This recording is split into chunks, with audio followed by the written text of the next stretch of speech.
This is the home of the 37 Chinese nationals who were on Friday charged with possession of suspected stolen items at Buganda Road Court.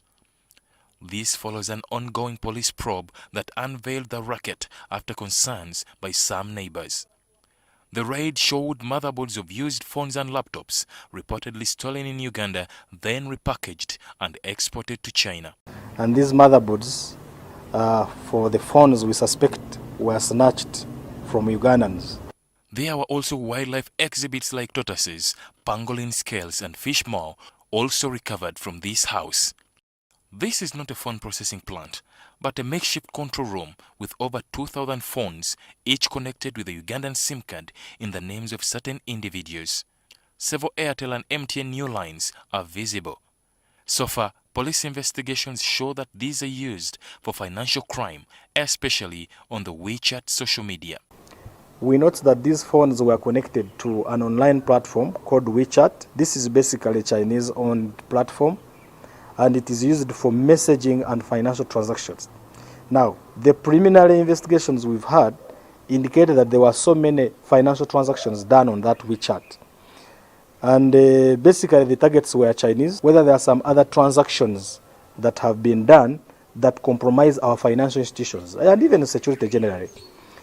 There is also something we have also noticed, that all these telephones which are up are bearing the Ugandan telephone lines of Airtel majorly, with over 1,895 SIM cards, and also MTN of around 223.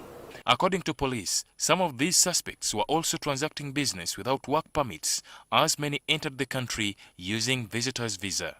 Okay, you see this? And then in turn now, they're gonna paint the country as scammers. Say, oh, they're scamming.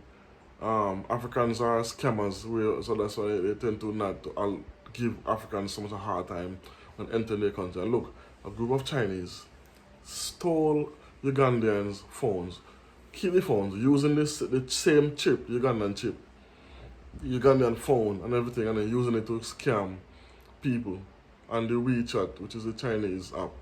And these are all Chinese.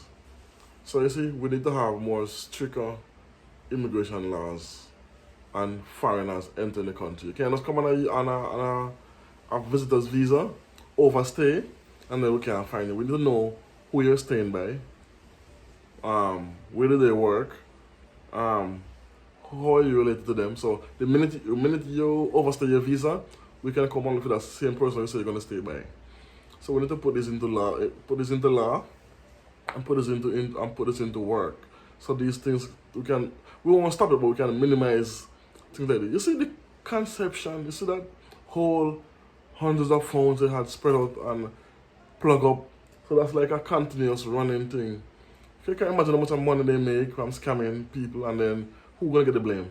Africans, because they're using African phones, African SIM cards, and the motherboards. I see all the motherboards that they're shipping back.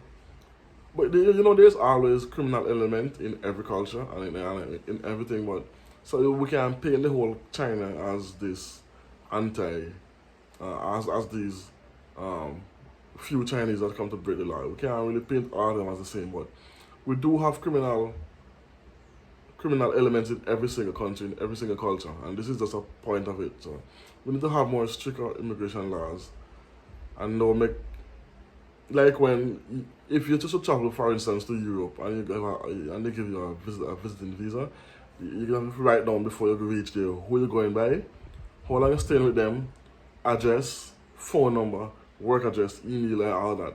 So if these people had done that, when they go missing, we can say, okay, they said they was going by John, so let's go by John and see if he's there. And if John's not there, then now we issue a warrant and we're going for a hunt for said persons.